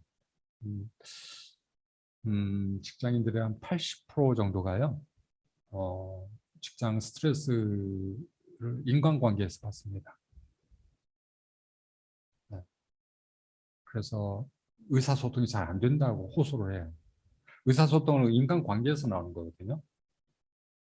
근데 이제 이런 문제가 발생하는 이유는 뭐냐면, 직장을 바라보는 관점이 제가 볼 땐 잘못됐어요. 직장은 돈 벌러 가는 곳이라고 생각을 해요. 그래서 내가 돈을 벌기 위해서 다른 사람을 이용한다고 생각을 해요. 동료라고 하는 거는 서로 도움을 주고받는 사이여야 되는데, 이제 동료가 이제 경쟁 관계가 되죠. 직장 안에 경쟁 관계가 꽉 차 있습니다. 젊은 세대, MZ 세대로 갈수록 더 커요. 모든 것들이 다 경쟁 관계, 심지어 친구 관계도 전부 다 경쟁 관계. 어렸을 때부터 그렇게 커왔기 때문에. 그래서 이 대한민국 사회는 지금 성공회 대학교의 김동춘 교수가 그 책을 썼어요. 시험 능력주의라고. 한번 읽어보세요. 참 비참합니다. 시험 능력주의. 시험이 모든 것들이, 그 시험의 결과 모든 것들이 인생을 다 결정해버려요. 그러니까 다 경쟁이 돼버리는 거죠. 그래서 이 경쟁이 가득 차 있는 이 직장에서 퇴사하고 싶은 마음이 안 들래 안 들 수가 없는 거죠. 우리 이 상황에서 너무 자연스러운 현상이 대한민국만 아니에요. 전 세계 직장이 다 그래요. 독일에 그 유명한 직장인들 대상으로 하는 카운슬링 해주는 그런 사람이 있거든요. 그분이 지금 이름이 기억이 안 나는데, 그분이 쓴 책 중에 책 제목이 우리나라 번역되는 게 되게 재밌어요. 나는 매일 정신병원을 출근한다. 책 제목이. 근데 그 사람이 그 상담했던 사람들의 BMW, 뭐 그 벤츠, 이런 지멘스, 이런 굉장히 유수한 훌륭한 기업체들인데도 그 독일 회사들도 똑같더라고요. 거의 정신병원인 것처럼 느껴질 정도로 스트레스가 많은 거예요. 경쟁 때문에. 협력적 관계보다는 경쟁적 관계가 더 강조가 되잖아요. 자연스럽긴 하지만 정상적인 건 아니다. 그러면은 이런 이 퇴사하고 싶은 마음, 이 마음을 우리가 어떻게 치유할 수가 있을까? 이거는요, 생각하셔야 돼요. 직장인들이 내가 이 직업에서, 이 직장에서 일을 하는 이유가 무엇인지를 반문을 해야 됩니다. 계속 질문하셔야 돼요. 계속. 그래서 그 질문에 만족스러운 직장 생활을 할 수 있도록 길을 열어야 돼요. 이직하라는 게 아닙니다. 이직해봤자 똑같아요. 어디 가든지. 똑같은 환경이에요. 그러니까 이직이 해결이 아니야. 그러니까 함부로 퇴사하면 안 됩니다. 아니, 이직할 수도 있어요. 이직, 대기업들도 요즘 이직 때문에 골치가 아파요. 근데 이직을 너무 자주 해요, 요즘. 관점이 직장을 통해서 내가 돈을 더 많이 벌고 내가 더 안정적인 삶을 살고 싶고 남들보다 더. 이 문제는 이 비교급이에요, 비교급. 근데 그 마음이 우리 마음을 지옥처럼 만들고 그리고 내 동료들과 경쟁 관계에서 못 벗어나게 만들어요. 이 관계를 해결을 하려면 내가 왜 이 직장에서 일을 해야 되는지를 늘 생각하시라는 거예요. 여러분, 직장에서요, 돈보다 사람이 우선이어야 됩니다. 돈보다 사람이 우선이어야 돼요. LG 그룹에 LG 인화원이라는 데가 있어요. 거기가 이제 직원들 재교육하고 하는 데인데, 그 LG 인화원 원장했던 이병남 사장님이 퇴직을 하신 지 몇 년 됐어요. 근데 그분이 LG 그룹에서 인사 담당으로 한 20년 동안 일을 했어요. 그분은 이제 미국에서 교수하다가 경영학 HR 계통으로 교수를 하다가 이제 그 구본무 회장의 부르심을 받고 LG로 와가지고 그 인사 담당 임원을 올해 20년 넘게 하셨는데 그분의 이야기가 핵심이 그거예요. 직장은 사람입니다. 직장은 사람입니다. 그래서 인재를 키워야 되는데 문제는 기업체들이 인재를 키우지 못한 이유는 뭐냐면 직원들을 그냥 그 그냥 자본의 한 종류를 본다는 거예요. 그래서 생산 요소로 본다는 거지. 사람의 인격체로 보지 않고 생산 요소로 보기 때문에 언제든지 사람을 평가해서 잘라내고 이런 것들이 너무 많다는 거죠. 그러면 그런 직장은 충성도가 약해진다는 거죠. 그래서 직장 이직이 많아진다. LG가 이직률이 그래도 대기업에서는 낮은 편이에요. 왜냐하면 사람의 가치를 중시하는 회사이기 때문에 그렇습니다. 사람의 가치를 중시하려면요, 내가 직장에서 일을 하는 목적과 이유가 달라져야 돼요. 그거는 제가 볼 때는 우리 임승민 목사님께서 이 책에서 일터 제자도에서 이미 다 다뤄주신 걸로 알고 있어요.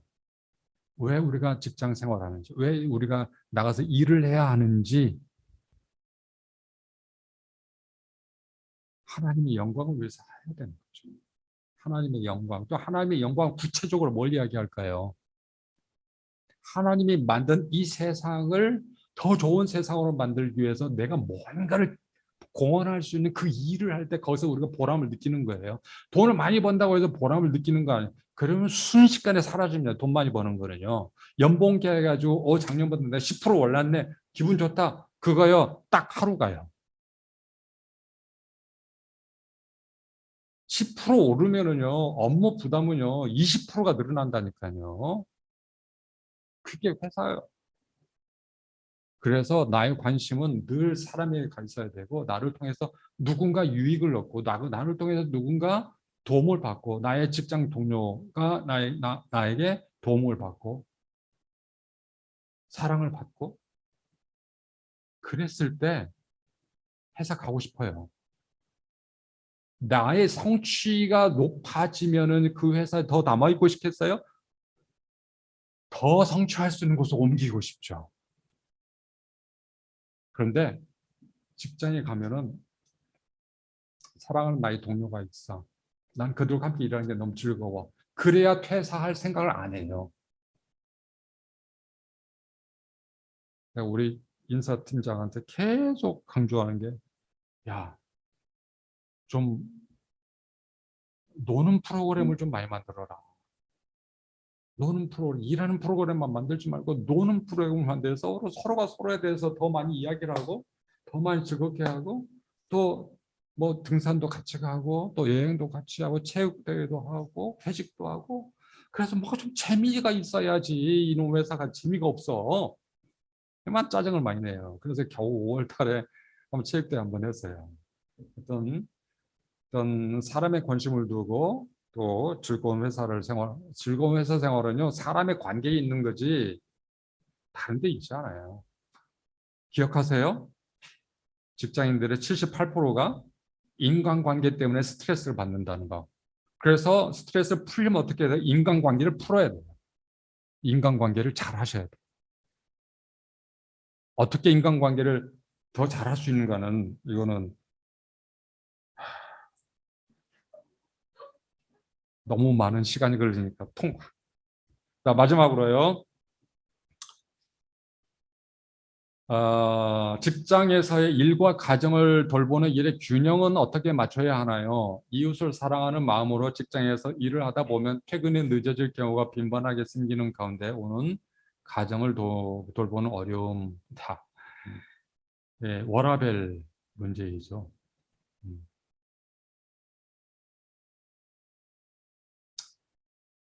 참 어렵습니다.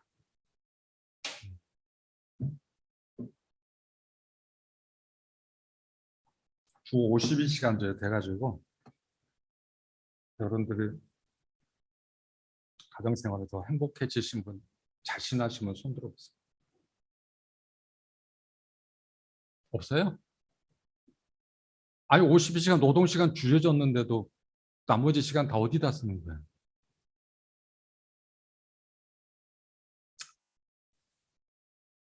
음, 여러분, 하나님은 우리에게 여러 가지 소명을 주셨어요. 우리는 일하라는 소명만 주신 게 아니에요. 그거는 하나님 우리에게 주신 여러 가지 소명 중에 하나예요. 그보다 더 중요한 소명도 있어요. 가정에서의 소명, 남편으로서의 소명, 아내로서의 소명, 자식으로서의 소명, 부모로서의 소명이 있어요. 그리고 친구로서의 소명이 있어요. 내가 친구를 만난 것도 우연히 만난 거 아니에요. 하나님의 뜻에 섭리에 따라서 내 친구들을 만난 거예요. 그 친구들과의 관계를 유지하는 것도 내가 중요할 책임이에요. 또 기독교는 교회에서 교인으로서의 소명이 있습니다. 책임이 있습니다. 이 모든 것들이요, 다 시간이 필요한 것들이에요. 근데 우리 시간이 제한이 돼 있어요. 근데 위기가 뭐냐면은 직장에서 시간은 돈을 준다는 이유로 마구 침범을 해. 나의 가정에 쏟아야 될 시간도 침범을 하고 교회에 쏟아야 될 시간도 침범하고 친구에게 쏟아야 될 시간도 침범을 해요. 저는요 기자 생활 12년 하면서 제 동창들 만난 기억이 없어요. 할 시간이 없었어요. 서먹서먹 하더라고요. 친구들 만났는데. 직장 생활 잘했어요? 열심히는 했죠. 그래 지혜롭게 하지는 않았죠. 왜냐하면 직장 생활에 나의 소명의 모든 것이 돼버렸기 때문에 삶의 균형이 뚝 무너지는 거죠. 제 아내가 가족학을 전공을 해서 가족학 교수예요. 그런데 제가 직장 생활을 할 때 우리 아내가 강의한 걸 들어봤더니 이거는 이론에 나오는 거고 현실은 다릅니다. 자기가 그렇게 살아가니까. 이론에 나오는 행복한 가정의 모습을 자기가 못 사니까. 강의를 그렇게밖에 할 수가 없는 거죠. 남편이라는 작자는 아침 9시 나가면은 집에 10시, 11시나 돼야 들어오니까 또 사건 나오면 뭐 밤새도록 취재하느라 못 들어오고 이런다는 비일비재예요. 여러분, 어,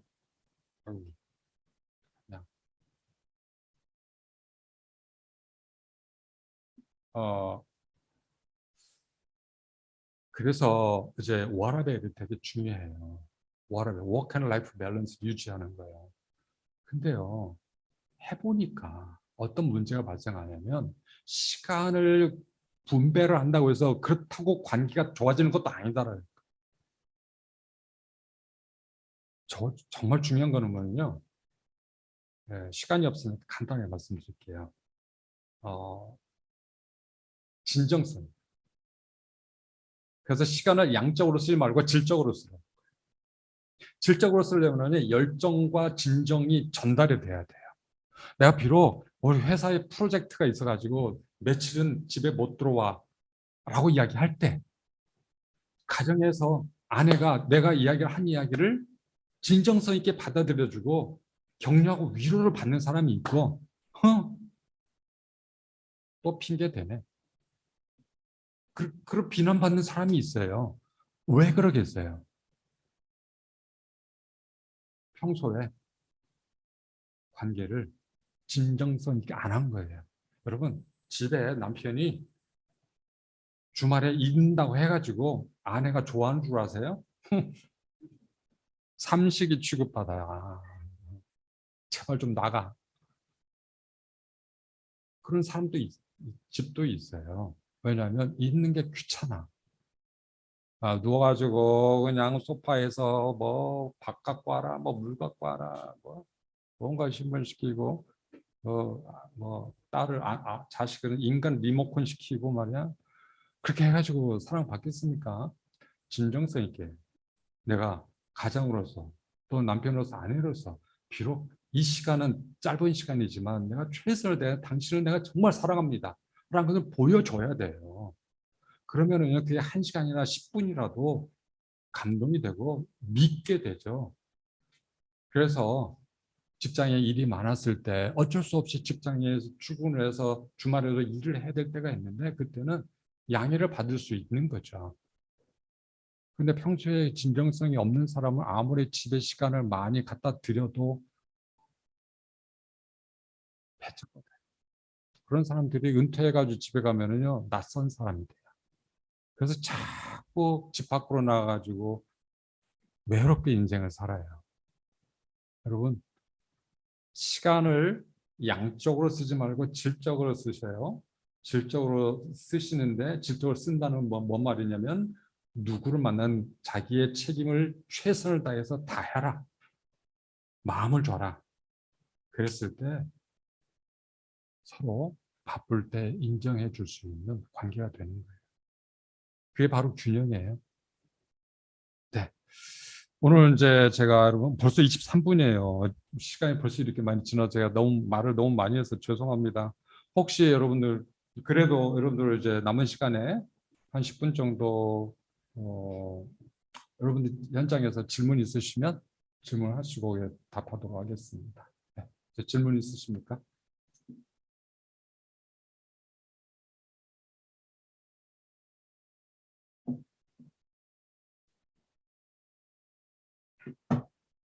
서면으로 다 했는데 왜 또 물어봐? 이러시는 거예요?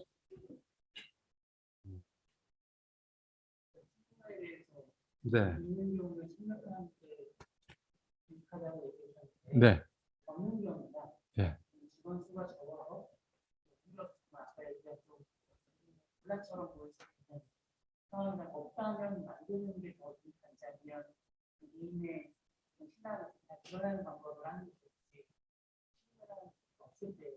신우회가 없을 때는요, 그 좀 회사가 그래도 인원수가 좀 많이 있으면은요, 신우회를 만들 수 있어요. 그러니까 왜냐면은 예를 들어서 기독교인이 회사에 한 100명이 있다 그러면은요, 그 중에 신우회에 참석할 수 있는 사람 한 10명도 안 되거든요. 신우회 만든다고 해서 기독교인 다 들어오지 않아요. 그 중에 아주 일부만 들어와요. 그러나 신뢰를 만드는 거는 하나의 모임을 만드는 거잖아요. 모임은 한 번 만들면 지속해야 되거든요. 근데 그 모임을 지속하기 위해서 또 스트레스를 받을 수 있어요. 인원수가 적고 그렇게 되면 왜냐하면 적은 사람들이 다 책임을 나눠 가져야 하는 준비를 하고 진행을 해야 되기 때문에 피곤하고 힘들어요. 그래서 한번 수요 조사를 한번 해보시고 그래서 신뢰를 만들 수 있는 규모, 예를 들어서 직장이 제가 볼 때는 직장이 100명, 최소 100명 이상이 되지 않으면 신뢰는 만들지 말고 그냥 개인 경건의 시간을 갖는 것이 좋겠다라는 생각이 들어요. 100명도 사실은 되게 높게 적게 잡은 거예요. 한 200명, 300명쯤 돼야 그래야 신우회원들 신우회라는 걸 만들면 그중에 신우회가 한 10명 이내로 모일 수 있어요. 그래서 이 신우회는 소수예요. 항상 소수 그룹이에요. 막 대형 그룹을 만들 수 없어요. 예를 들어 LG전자가 여의도에 있는 LG전자의 직원 수가 한 몇천 명 되거든요. 한 3천 명가 되는데 그중에 신우회 모임을 하면은 한 5, 60명 정도, 많이 모이면 5, 60명, 보통 한 2, 30명 정도 모여요. 그 규모가 좀 있어야 됩니다. 신우회는. 내가 오너가 아니라면. 그래서 우리 형제님은 회사가 몇 명이에요? 직원이? 비영리 조직. 예.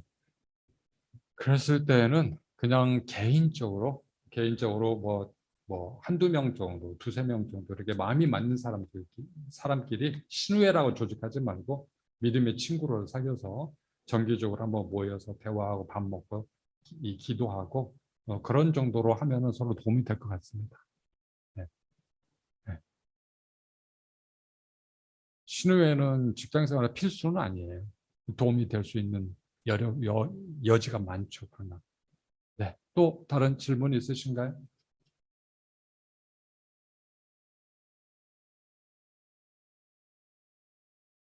오늘 뭐 강의는 여러분 다 이해가 됩니까? 네. 이해가 안 되는 게 정상인데 천재들인가 보다. 네. 네, 혹시 그 목사님 뭐 질문 있으세요? 예, 목사님 뭐 천재급이시니까. 네, 여러분들의 질문 중에 한 가지만 더 제가 좀 언급을 한번 해보고 싶은 게 있어요. 음,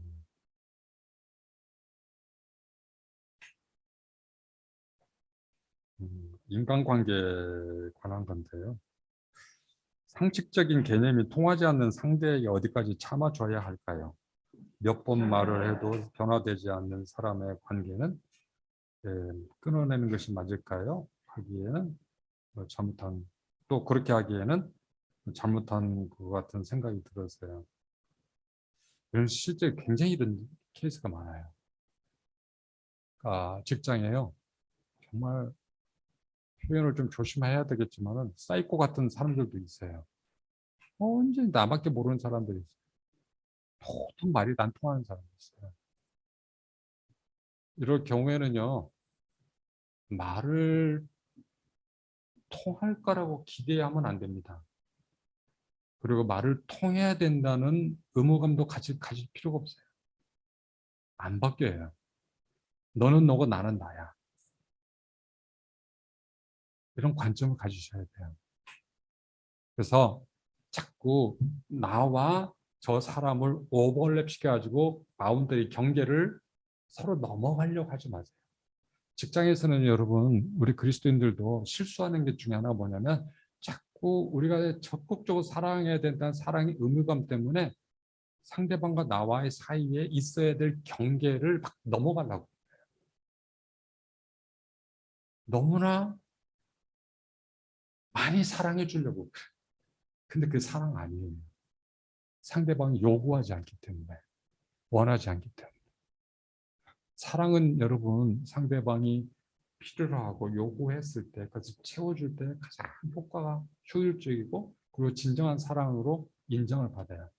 그런데 내가 너 이게 필요한 것 같아. 그때 더 도와줄게라고 오지랖 넓게 끼어들면요. 이거는 참견이에요. 그렇게 하지 마세요. 내가 가지고 있는 상식과 저 사람이 가지고 있는 상식이 다를 경우가 얼마나 많은데요. 그래서 상식과 상식이 충돌을 일으키는 경우도 많거든요. 그럴 때는요, 그냥 평행선을 유지할 수밖에 없다. 너무 내가 아는 상식으로 저 사람을 변화시키려고 하지 말아라. 왜? 안 바뀌니까. 절대 직장에서는 사람이 안 바뀐다라고 생각하시면 돼요. 바뀌면 은혜예요. 내가 직장 상사 정말 짜증나. 네? 괴로워. 저 사람은 내가 어떻게 그리스도인으로서 내가 좀 바꿔볼까? 안 바뀌어요. 놔두세요. 하나님께 맡기세요. 정의롭지도 않아요. 그래서 사랑, 직장에서 사랑은 바운더리를 잘 지키셔라. 그렇지 않으면 내가 먼저 나가 떨어진다. 지쳐서. 그래서 지혜로우셔야 돼요. 그리고요, 요즘 젊은이들이 예, 이제 그 조기 은퇴, 파이어족 이야기하면서 조기 은퇴가 부럽다라고 이야기를 했는데요. 음, 안 부러워요, 여러분. 은퇴는요, 조기 또는 만기 은퇴 이런 거 없어요. 은퇴는 은퇴예요. 은퇴를 할 수 있는 사람은 되게 능력 있는 사람이죠. 조기 은퇴할 수 있는 사람은 먹고 살 만한 돈을 벌어놨다는 거 아니에요. 그런데 중요한 거는요, 은퇴자들을 제가 많이 보면서 음, 보는 현상이 뭐냐면 괴로워 죽으려고 그래요. 은퇴한 사람들이. 할 일이 없어서. 여러분 일이라는 게요. 우리 노동이라는 게 단지 밥 먹고 사는 게 아니에요. 노동이란 거는요. 내가 나의 존재의 의미를 확인하는 거예요. 내가 누군가에게 필요한 사람이 있는 걸 스스로 확인하는 게 일이라는 거예요. 직장이나 일을 하는 거예요. 그래서 그게 또 심하면 어떤 사람은 내가 없으면 이 직장이 무너져까지 하는데 그건 그럴 필요까지는 없고 여하튼 내가 있어야 톱니바퀴 하나를 채워줘야 조직이 돌아가잖아요. 그러니까 거기서 내가 존재감을 느끼고 행복감을 느끼는 거예요. 그 은퇴한 사람은요, 그게 없어요. 나 없어도 세상 잘 돌아가. 여러분, 은퇴한 사람들이 맨날 여행하겠어요? 맨날 등산 다니겠어요? 맨날 낚시질 하겠어요? 그게 행복하겠어요? 여러분, 여행, 등산, 낚시는요, 일을 하는 사람한테 좋은 거예요. 휴식의 기회니까. 휴식은 일이 있어야 휴식이죠. 일이 없는 휴식은 뭐예요? 실직. 아무것도 아니에요. 지루해요. 반드시 은퇴를 한 사람이고 은퇴를 안 한 사람은 일이 있어야 돼요. 은퇴를 하기 전에 사람은요, 돈을 버는 것에 좀 더 많은 필요를 느끼고 좀 더 많은 가치를 느껴요. 그런데 은퇴를 한 사람들은요, 대체적으로 돈보다는 봉사, 의미, 이런 걸 더 많이 찾는 일을 하는 거예요. 그렇기 때문에 우리 인생에 죽을 때까지 사실상 은퇴라는 건 없어요. 왜냐하면 뭔가를 해야 되기 때문에. 뭔가를 해야 돼요. 애를 보는 일이라도 해야 돼요. 그래야 내가 가치 있는 인간이 되거든요. 남에게 도움이 돼서 남의 살아가는데 내가 긍정적인 효과를 줘서 내가 행복감이 느껴지는 거예요. 그렇기 때문에 조기 은퇴 너무 부러워하지 말라. 어, 조기 은퇴하는 사람들이 제 친구가 40대 초반에 회사에서 최연소 상무이사가 됐어요. 그런데 그 다음 해 잘렸어요. 강제 퇴직을 당한 거죠. 그러니까 강제 은퇴를 한 거예요. 벌써 20년이 지났어요. 근데 그 친구는 인생을 실패했다고 늘 자괴를 합니다. 상무이사까지 했으니까 어느 정도 재력은 갖춰놨는데 그게 할 일이 없는 거예요. 20년 동안 아무 일을 안 하고 사는 거예요. 인생은 너무 허비했다고 생각을 해요. 괴로워 죽으려고. 그래서 너무 일찍 은퇴하는 거 너무 좋아하지 마시라. 결국은 은퇴를 하든 안 하든 우리는 뭔가를 해야 돼요. 돈이 필요할 때는 돈을 위해서 일을 하지만 이제 돈이 덜 필요할 때는 의미를 찾는 거예요. 그게 훨씬 우리에게 중요한 일입니다. 그리고 한 가지만 더 답변에 질문하면 물이 많이 떨어집니다. 이제 목사님 일을 하셔야 될 것 같습니다.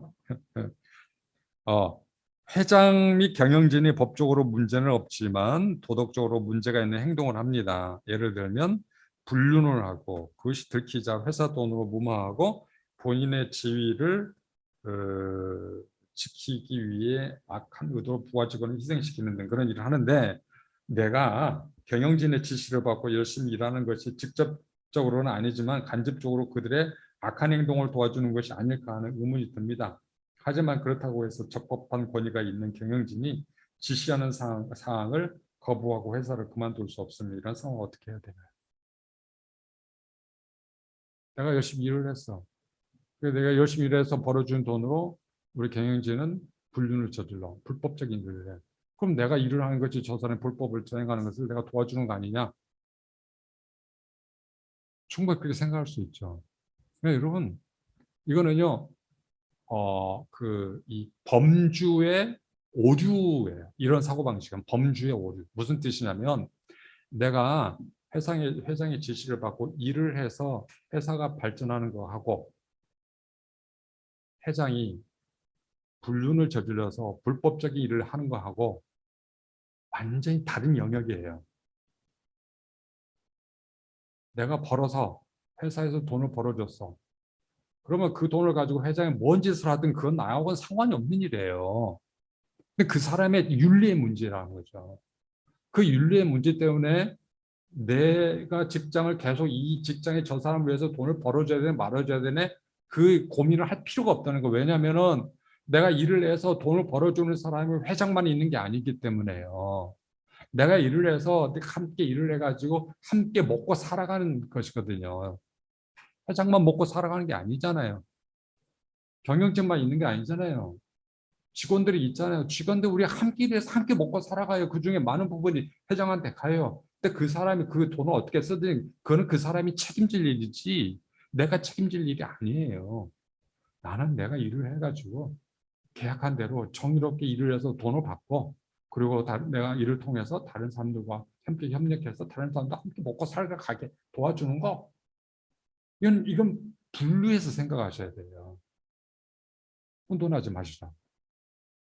직장인들, 특히 그리스도인들이 정의감에 넘치는 사람들이 가끔 이런 질문을 해요. 우리 회장님 정말 일을 하는 거, 살아가는 거 보니 정말, 네? 아유, 눈 뜨고 못 봐주겠어. 나 이런 회사 계속 다녀야 돼?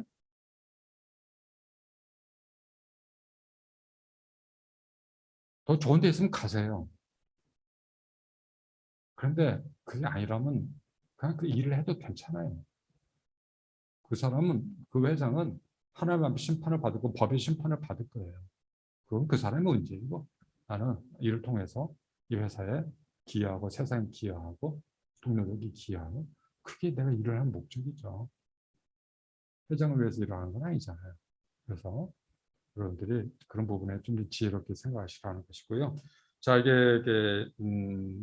제가 한 8가지 정도 말씀드렸는데, 나머지 20개 정도의 질문은 제가 서면으로 어제 목사님에게 보내드렸습니다. 그러니까 여러분들이 질문을 하셨기 때문에 제가 답변할 의무가 있어서 제가 어저께 일일이 다 답변을 달았습니다. 그래서 여러분들이 그것을 참조해 주시면 감사하겠습니다. 자, 이것으로 오늘 강의를 마치도록 하겠습니다. 감사합니다.